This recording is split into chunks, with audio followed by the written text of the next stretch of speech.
Oi pessoal, tudo bem? Hoje nós vamos falar sobre processamento de iogurte e manteiga. Então, o que é o iogurte? O iogurte é um produto obtido pela fermentação láctea através de duas espécies de micro-organismos, os lactobacillus bulgaricus e os streptococcus thermophilus, sobre o leite integral, desnatado ou padronizado. Então, nós temos diferentes tipos de iogurte. Nós temos o iogurte tradicional, que é aquele que é caracterizado pela etapa do processo de fermentação, na qual essa fermentação ela vai ocorrer na própria embalagem em que será comercializado esse produto. Essa coalhada ela é firme, consistente, podendo ser natural ou com sabores.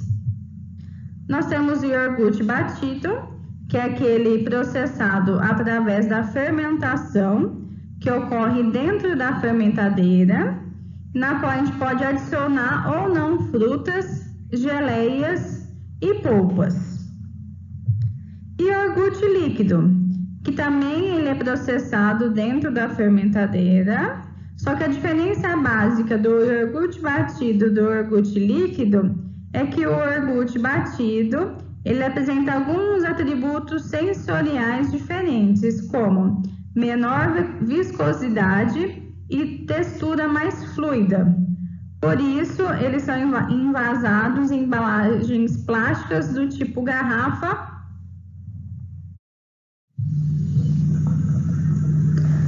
Então, aqui nós temos o fluxograma do processamento dos três tipos de iogurte: o iogurte tradicional, o iogurte batido e o iogurte para bebê. Então, primeiro nós temos o pré-tratamento do leite, que é a padronização e adição desse leite em pó de açúcar, homogeneização, tratamento térmico, resfriamento. Então, no caso da inoculação do fermento, aí nós temos o iogurte tradicional, batido e iogurte para bebê. Aí o iogurte tradicional, a fermentação ocorre na própria embalagem, e o iogurte batido e o iogurte para bebê, a fermentação ocorre em fermentadeiras. Então, aqui é um outro fluxograma também, mostrando o processamento desse iogurte tradicional, batido e do iogurte líquido. Aqui também um fluxograma mais simples, mostrando como que é esse processamento. Então, o produto ocorre a recepção desse produto, a etapa da formulação, a parte de homogeneização e tratamento térmico, a fermentação, resfriamento, a quebra do gel, nós vamos ver o que é isso, adição de aromas, envase e armazenamento.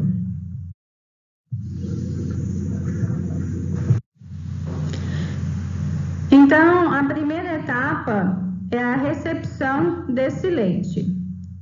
Então, esse leite é recebido no laticínio e eles vai ser avaliado as características organolépticas, físico-químicas e microbiológicas desse leite, na qual ele vai ser apto ou não para a fabricação de iogurte.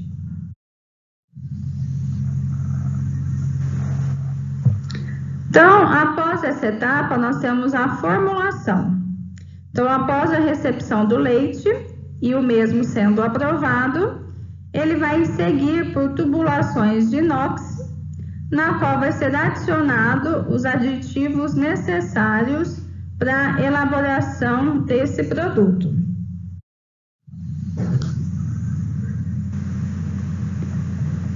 Então, nós temos aqui os aditivos utilizados na produção de iogurte.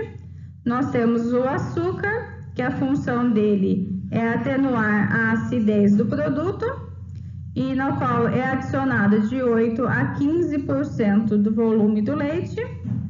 nós temos conservantes, no caso do sorbato de potássio, na concentração de 0,04%.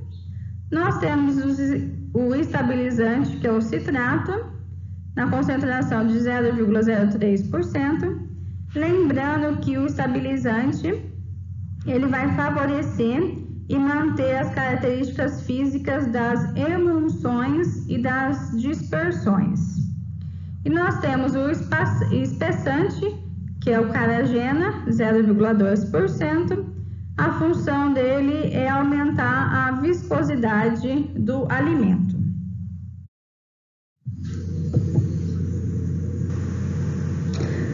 Então, como nós sabemos, o leite possui um teor de sólidos totais em torno de 10 a 14%. No caso do iogurte, recomenda-se que esses teores estejam na faixa de 14 a 15%. Então, qual que é a função, qual que é o objetivo de eu aumentar esses sólidos totais para a produção do iogurte? Então, a função dele é aumentar, melhorar essa consistência e melhorar a viscosidade do produto final.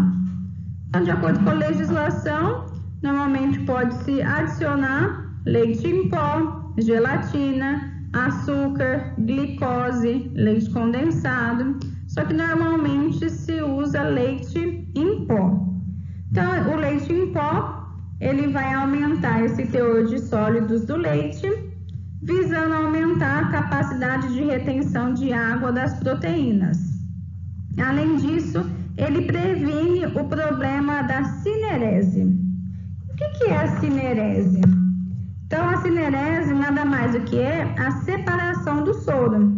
Então, ocorre durante esse processo de armazenamento do produto e esse processo, ele é indesejável, essa separação do soro, porque ele vai resultar na formação de uma camada de soro na superfície do iogurte e isso vai levar à rejeição por parte dos consumidores.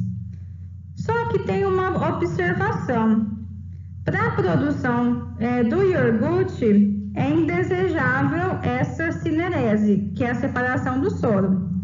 Só que, ao contrário do queijo, é uma coisa desejável. Então, é uma parte essencial do processo de produção de queijo, a cinerese, que é a separação do soro. Então, aqui mostra a adição e a formulação dos aditivos ao leite.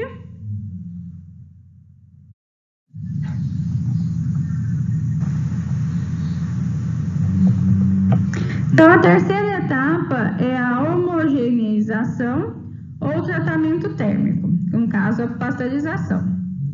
Então, após a etapa da formulação, a mistura vai seguir por tubulações, na qual vai ser submetido a tratamento térmico, em equipamentos que nós chamamos de homogeneizador e pasteurizador. Qual que é a função do homogeneizador? A função dele é reduzir o tamanho dos glóbulos de gordura e obter no produto acabado uma consistência lisa e cremosa. Então, outras vantagens desse processo de homogeneização: melhora a consistência e sabor, diminui a perca do soro, impede a formação de sobrenadantes de gordura e proporciona aumento da digestibilidade da parte lipídica do produto no organismo.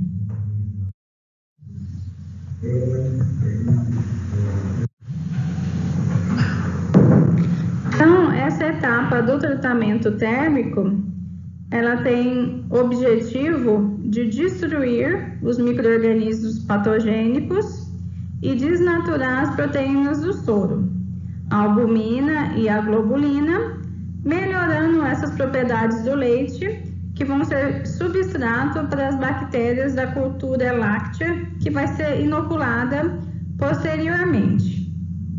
Outra vantagem também do tratamento térmico é assegurar que o coágulo do produto fermentado seja firme e impedir ou reduzir a formação da cinerese. Lembra o que é a cinerese? É a separação da massa do produto do soro. E essa separação ela é indesejável no caso de produtos que vão originar o iogurte. Isso vai levar à rejeição por parte dos consumidores.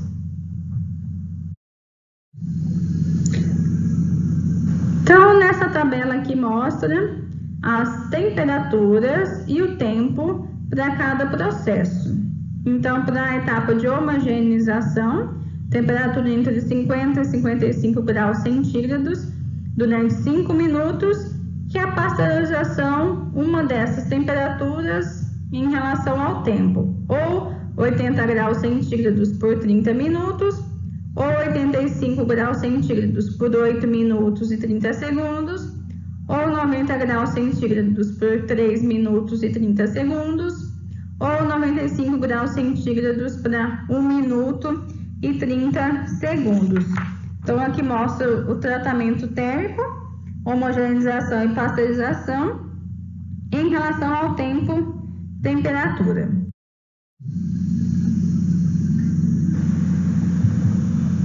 A quarta etapa é a fermentação.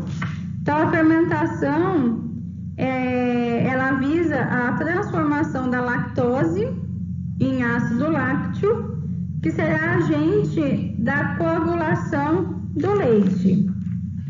Então, após o tratamento térmico, o leite que já está misturado é transferido por meio de tubulações dos tanques de fermentação. Nesse local, a mistura deve ser conservada a uma temperatura de 40 a 42 graus centígrados. Essa é a temperatura ideal para inoculação do fermento. Então, tem que ter o processo depois da pasteurização, o resfriamento à temperatura de 40 a 42, porque é a temperatura ideal para o fermento. Na sequência, a mistura contida na fermentadeira ou na iogurteira será submetida a uma agitação constante por um período de 2 a 4 minutos, para qualquer finalidade: distribuir melhor esse fermento na massa como um todo.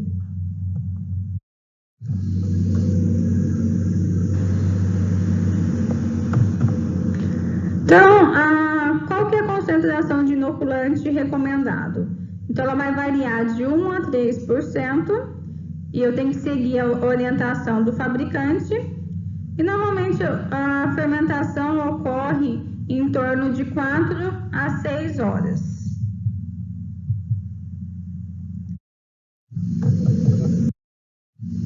Então,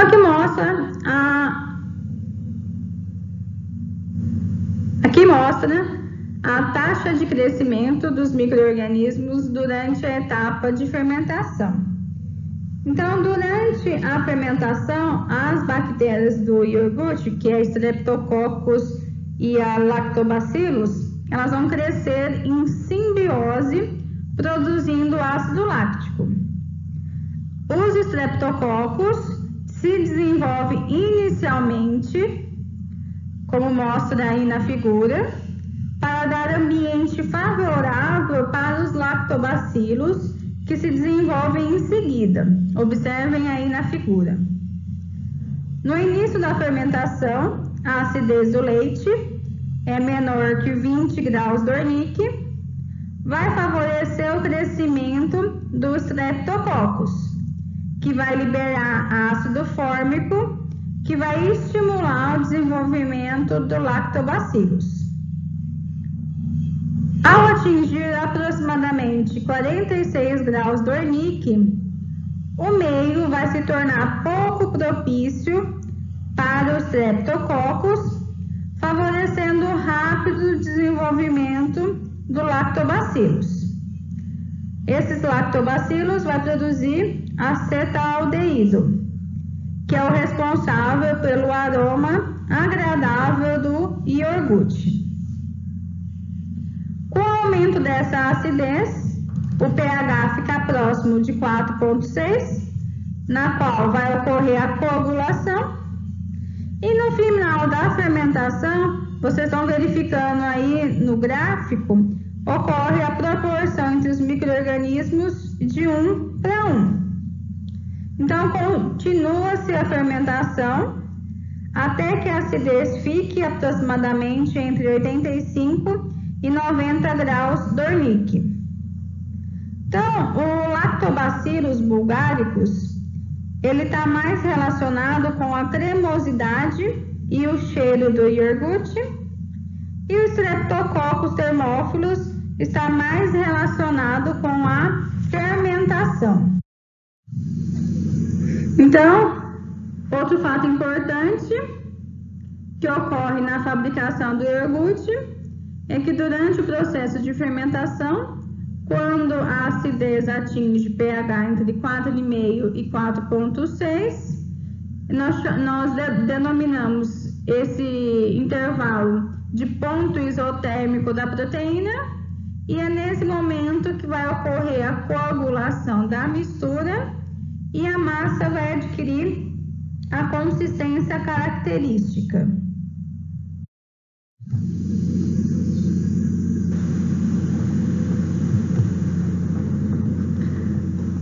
Então, nós temos a quinta etapa, que é a etapa do resfriamento.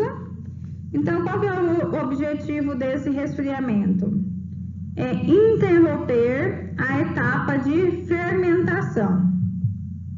Então, posterior ao período de incubação, que normalmente em média de 4 a 6 horas, o produto é submetido ao resfriamento, passando de 40 a 42 graus centígrados para 10 graus centígrados. Só que essa transformação não pode ser rápida. Tem que acontecer num espaço de tempo de 1 hora. Por quê? Essa etapa de resfriamento tem um objetivo. Qual que é o objetivo? Evitar a retração da coalhada para não ocorrer o seu dessoramento, que é um defeito no produto acabado. Então, é recomendado que se faça em 2 etapas, para evitar o choque térmico, que vai provocar esse encolhimento da massa e causar danos ao coágulo.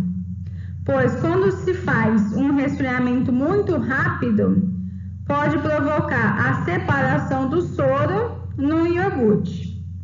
Então, como serão essas 2 etapas de resfriamento?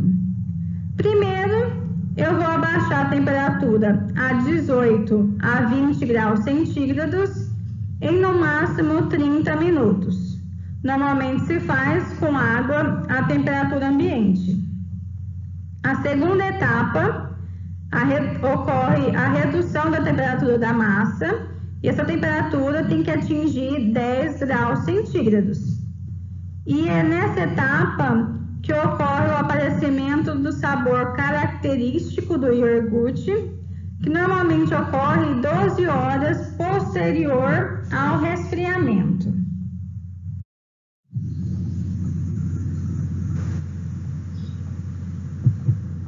Então, essa etapa do resfriamento é um dos pontos críticos e mais difíceis a serem controlados na produção do iogurte. Então, qual é a função dessa etapa? Reduzir a atividade metabólica dos micro-organismos e evitar a formação contínua desse ácido láctico, que vai proporcionar o aumento da acidez desse produto.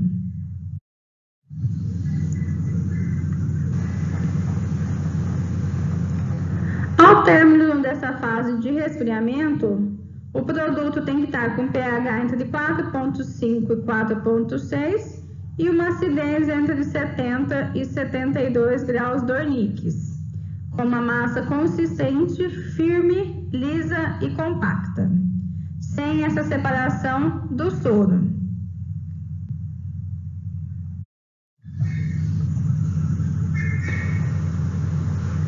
sexta etapa, que é a quebra do gel ou quebra da coalhada. Qual que é a finalidade dessa quebra da coalhada ou quebra do gel? É obter uma massa de textura homogênea. Essa é a função da quebra da coalhada, obter uma massa homogênea, uma massa de textura homogênea.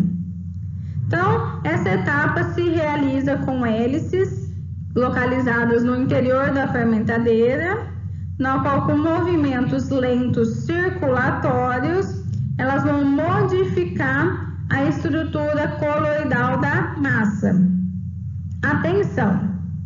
Essa etapa não se aplica a iogurte tradicional. Ele só se aplica aos outros dois tipos de iogurte. Iogurte tradicional não se aplica à quebra do gel. Somente para os outros dois.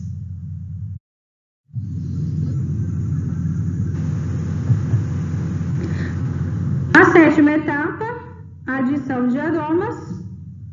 Em seguida da etapa da quebra do gel, se adiciona aromas, sabores ou pedaços de frutas. Oitava etapa, envase. Após os diferentes aromas, o produto vai descer por gravidade para o setor de envase, que é realizado em equipamentos automáticos para diversos tipos de produtos e embalagem. E por último, armazenamento e comercialização. Os produtos são armazenados em câmara fria, numa temperatura entre 4 a 5 graus centígrados. Então, atenção! O iogurte líquido difere do iogurte batido, principalmente em relação ao ponto de vista sensorial e por ele ser menos viscoso e tem menor textura. E o iogurte tradicional, ele tem que ser fermentado dentro da embalagem na qual ele é comercializado.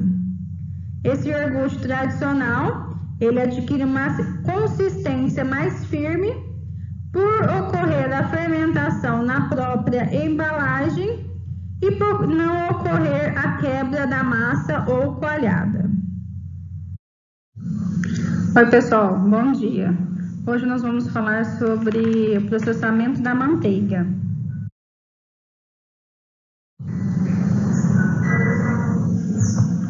Então, a manteiga é um produto obtido a partir da batedura desse creme de leite, que nós chamamos de nata, fermentado ou não, que provoque aglomeração dos glóbulos de gordura, ocorrer numa separação da fase líquida, e essa fase líquida nós chamamos de leiteio. Então, a gordura é o principal componente da manteiga, também possui em sua composição água, proteínas, vitaminas, ácidos, lactose e cinzas, torna um produto de alto valor nutritivo. Então, a composição média da manteiga é 83% de gordura, 16% de água, 0,4% de lactose, 0,15% de cinzas e sal. Então, como eu disse, o sal também pode fazer parte da composição da manteiga, sendo a sua adição opcional.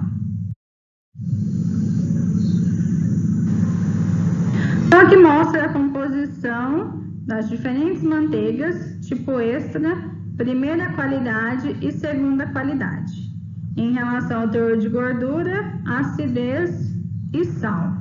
Então, em relação ao teor de gordura maior ou igual a 83%, nós temos a manteiga tipo extra, maior ou igual a 80%, manteiga de qualidade primeira e segunda. Agora, em relação à acidez por centímetro cúbico por litro, quando ela é menor e igual a 3, é tipo extra, menor igual a 8, primeira qualidade, menor igual a 10, segunda qualidade. Aqui nós temos o fluxograma da produção de manteiga.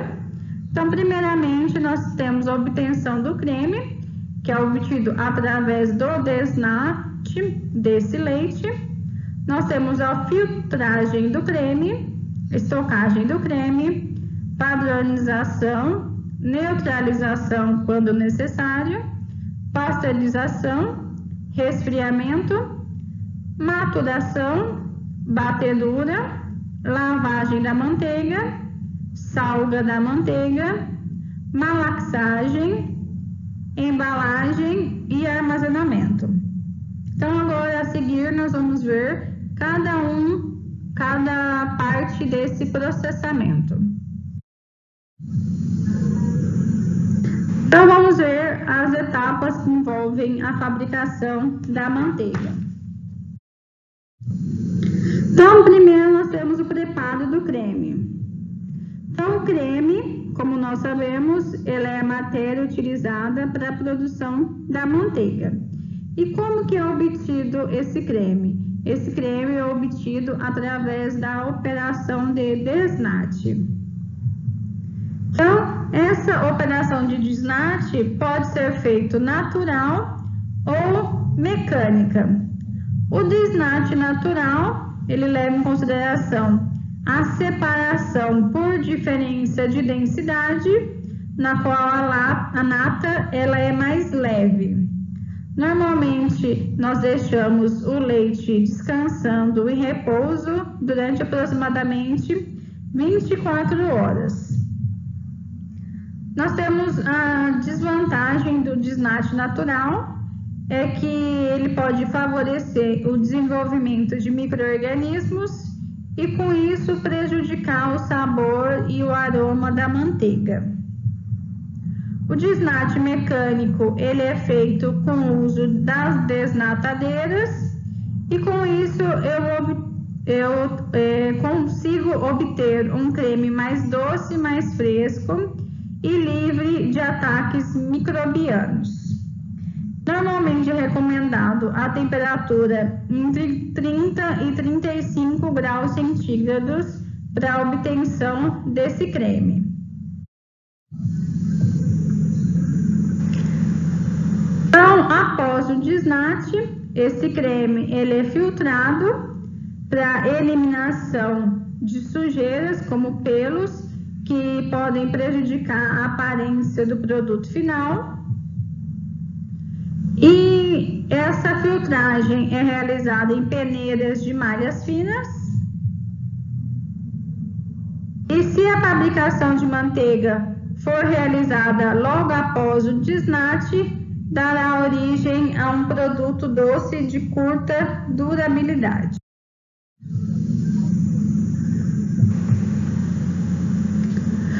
Agora, se eu quero obter um produto com melhor qualidade, eu tenho que realizar o tratamento desse creme, que vai incluir estocagem, padronização, neutralização, pasteurização, resfriamento e maturação. Então, se for necessário o armazenamento do creme, ele tem que ser feito a temperatura entre 2 e 6 graus centígrados para evitar o crescimento de micro-organismos. Como que é feita essa padronização desse creme? A padronização do creme pode ser feito com água ou com leite desnatado. E qual que é a importância? A importância dessa padronização é que ela vai influenciar na etapa da batedura. Então, esse tratamento do creme, normalmente se recomenda utilizar o leite, ele é o mais recomendado, pois ele favorece que o creme tenha uma melhor maturação, além de contribuir para a formação do sabor e do aroma, devido à presença da lactose.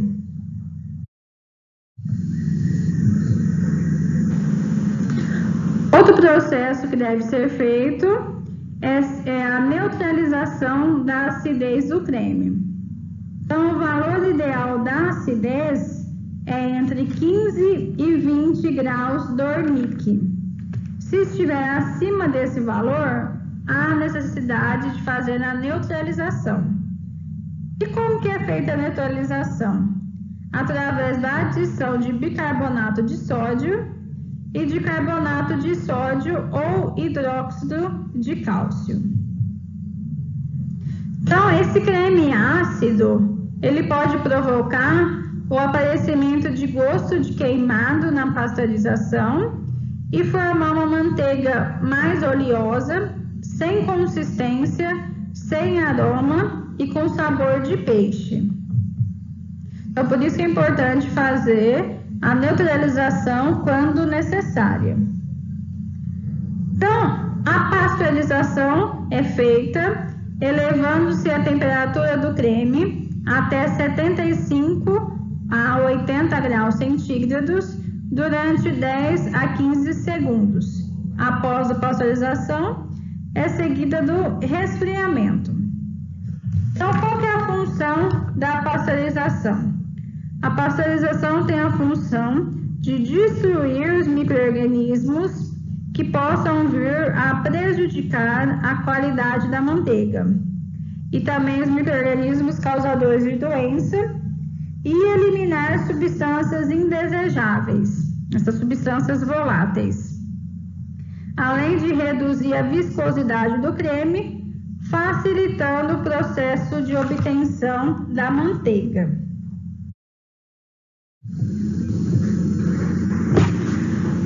Então, se não foi realizada a etapa de maturação do creme, o resfriamento é feito entre 8 e 13 graus centígrados. Agora, se houver maturação, o creme tem que ser resfriado até 20 graus centígrados, que é a temperatura de maturação biológica. Qual que é a função da maturação? É aprimorar a qualidade sensorial da manteiga. Nós podemos fazer essa maturação natural, através do qual o creme fica em repouso por 12 a 16 horas, que é o tempo necessário para ocorrer a maturação, ou a maturação artificial, na qual nós adicionamos micro-organismos. Então, nós podemos adicionar os lactococcus lactis, os lactococcus cremores, lactococcus citrovoros e lactococcus diacilactis. Então, o diacilactis, ele vai desenvolver sabor e aroma, e o cremores vai desenvolver a acidez. Então, normalmente essa maturação artificial ocorre na temperatura entre 14 e 16 graus centígrados, e a duração da maturação é aproximadamente 15 horas. Então, como eu disse, o processo artificial é a adição de micro-organismos e a proporção de 3% em relação ao peso do creme.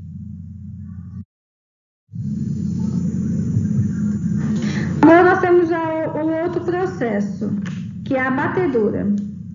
Então, de modo geral, essa é a fase da fabricação que realmente transforma o creme em manteiga. E de um modo geral, o tempo vai variar entre 20 e 40 minutos e a temperatura de 10 a 14 graus centígrados. Atenção! Se o creme for batido em temperaturas inferiores a 10 graus centígrados, não haverá formação de manteiga. E temperatura acima de 15 graus centígrados vai formar uma pasta na qual é muito difícil separar o leiteiro. Então, atenção com a temperatura da batedura. Então, após a maturação, esse creme tem que ser resfriado antes de iniciar a etapa de batedura. Então, em temperaturas de 8 a 13 graus centígrados, de 10 a 14 mais ou menos, e a batedura visa a união desses glóbulos de gordura, formando os grãos de manteiga. E também, nessa fase, a separação da fase líquida, nós chamamos de leitelho. Depois disso, nós temos a lavagem da manteiga. Na fase da batedura, também há a separação da fase líquida, que nós chamamos de leiteiro. Então, essa separação do leiteiro, ela é realizada após a batedura. Então, ele ocorre a retirada desse leiteiro na parte inferior da batedura. Esse leiteiro, ele tem que ter no máximo 0,6% de gordura. Por quê? Uma quantidade maior de gordura nesse leiteiro vai indicar que a fermentação não foi bem conduzida ou a batedura foi realizada de maneira incorreta. Esse leiteiro, ele tem sabor agradável e ele é consumido como bebida refrescante. Então, é uma bebida muito apreciada na África do Sul até a Índia. E também é uma ótima bebida para os animais. Esse leiteiro, ele tem uma composição de 90 a 95% de água, 2 a 8% de caseínas, 0,8% de albuminas, 4% de lactose e de 0,4 a 0,7 de gordura. Então, depois da batedura, nós temos a lavagem da manteiga. Então, a lavagem da manteiga é a etapa realizada no mínimo 2 vezes. E qual que é a função dessa lavagem? Promover a retirada dos resíduos desse leiteiro.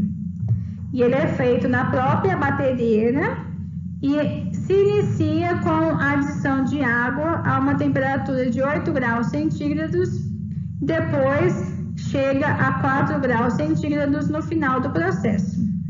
Tomar cuidado para não promover o amolecimento dessa manteiga.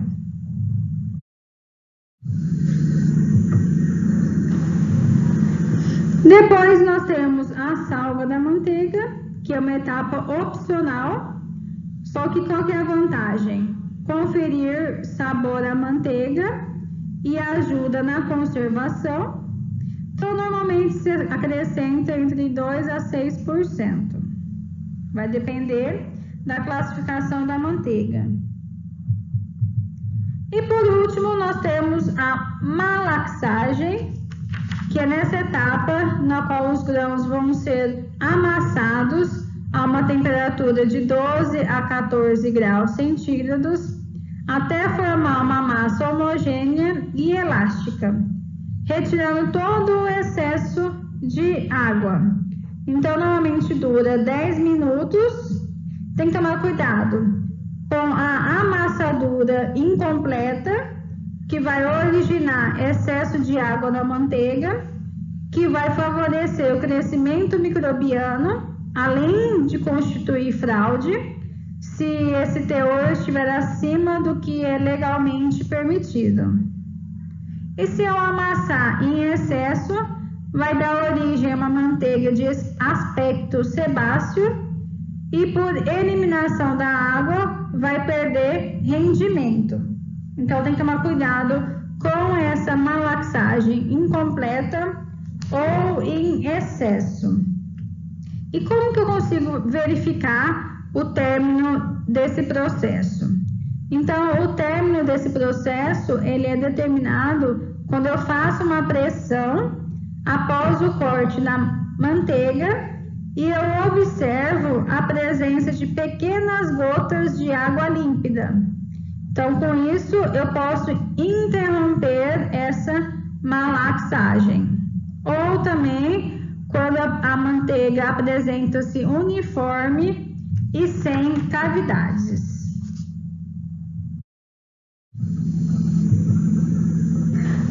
Depois disso, é o processo de embalagem, que pode ser feito quando o consumo é rápido em embalagens de papel, ou pode ser embaladas em latas ou em plásticos. E o armazenamento a temperaturas menos 10 graus centígrados a menos 15 graus centígrados, quando se deseja armazenar por um tempo mais prolongado. Então, pessoal, obrigada pela atenção. Até a próxima aula. Então, hoje vocês viram o processamento da manteiga e do iogurte. As atividades vão ser postadas no Google Classroom. Qualquer dúvida, entre em contato com a professora. Bom trabalho!